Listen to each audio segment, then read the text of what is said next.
Jackson State put a beat down. I don't think anybody saw, well, except Neely from the pregame show, saw was going to happen on Alabama A&M on their homecoming. I'm going to talk about it right after the bumper.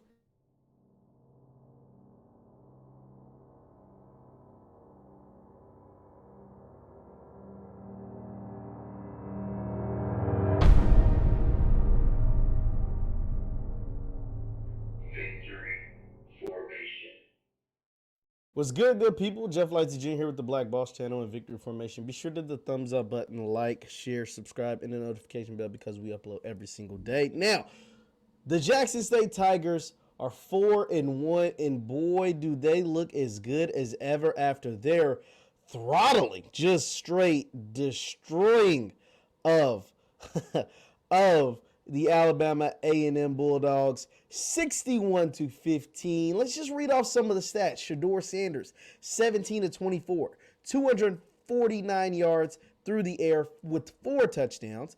Santee Marshall had 12 carries, 123 yards. That's 10 yards a carry, 2 touchdowns on the ground. Shedeur also averaged 9 yards a carry, 54 yards on 6 carries. And the Tigers scored 4 rushing touchdowns to go with Shedeur's 4 passing touchdowns. Oh, and by the way, the defense only had 10 sacks, led by Aubrey Miller, who had 2, not to mention James Houston's strip sack that went for another touchdown. So Jackson State scored 9 touchdowns on the day to go with 10 sacks and a defensive touchdown while only holding Alabama A&M to 15 points. Their all-world quarterback, Aqeel Glass, who had some turnover issues against Grambling. He didn't have any interceptions. He had 4 picks last week against Grambling. He only didn't have any interceptions. He just got sacked 8 times. He got sacked 8 times. His backup got sacked 2 more times. His numbers, if you really look at them, 26 of 40, 293 through the air,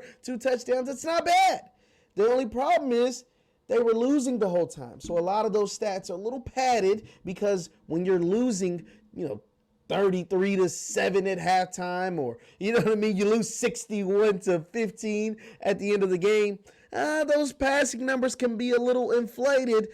But when you get sacked 8 times or 10 times for the game, that's not inflated at all. This is the Jackson State team we've been waiting to see all year. This is the Jackson State team I think we will see moving forward. When they were winning those games against Florida A&M 7-6, or even though it was 38-16 against Tennessee State, it was close. And then, only scoring 1 touchdown against UL Monroe and a close game after being up really big against Delta State, Jackson State made a change on the offensive side of the ball. They promoted wide receiver coach T.C. Taylor to call the plays. They allowed him to, so they took away the play calling duties from Jason Phillips and gave them to the wide receiver coach, T.C. Taylor, and it looks like it made a difference. It seemed like every single thing that Jackson State called against Alabama A&M worked.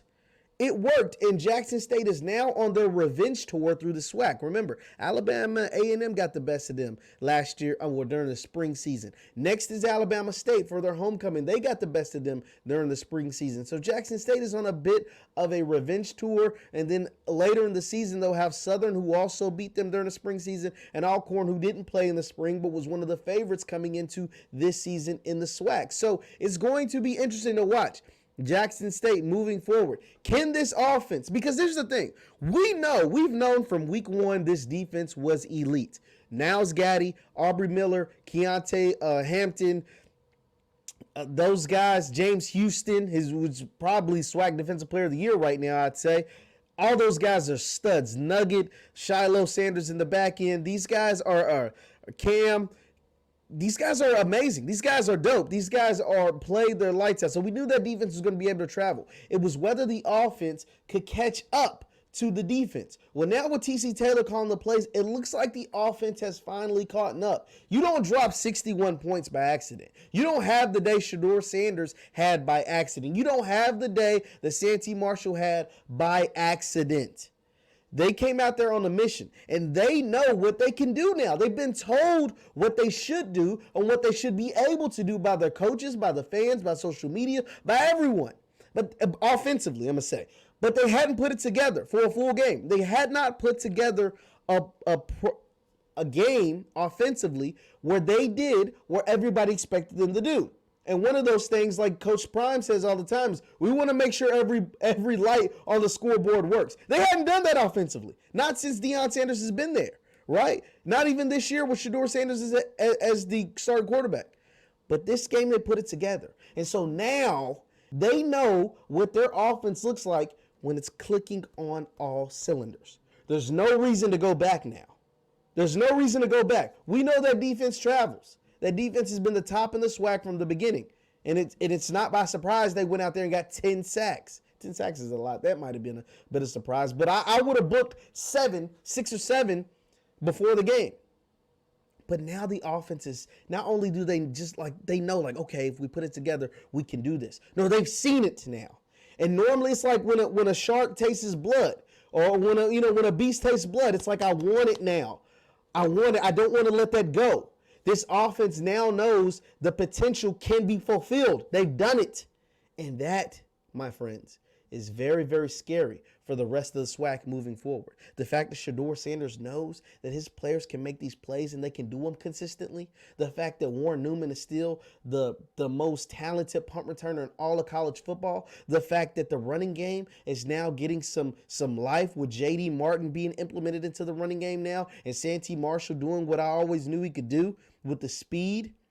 The speed that they need, no offense to Pickett, but they need some speed back there in the running back position, and they got it. The fact that Shedeur Sanders is now actually being mobile, a dual threat quarterback, running some. This is the offense we always wanted to see. Because like I said, that defense is going to be lights out no matter who you put in front of them. With that pass rush, they have the best pass rush in the SWAC. It's bar none. They have the best linebacking core in the SWAC. Keontae Miller, reigning defensive player of the year from the SWAC.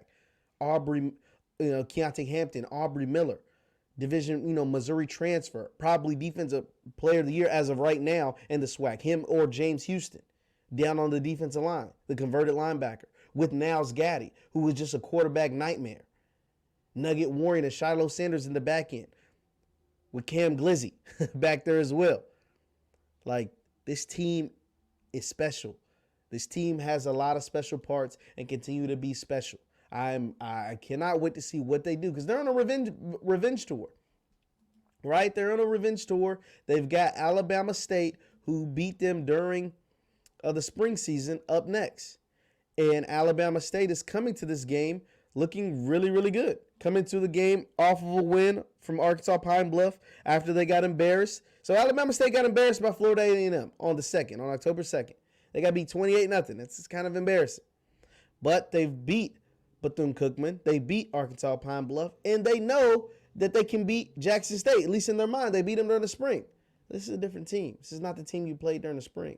So what Jackson State will be able to do offensively, because I know what they're going to do defensively. If that offense can stay consistent, especially for a homecoming game, Jackson State's going to be a problem for everybody the rest of the way. Leave your thoughts in the chat. Leave your thoughts in the comments on Jackson State and what you think they'll be able to do. Don't forget to follow me on Twitter at JLightsy7. I have conversations like this all the time.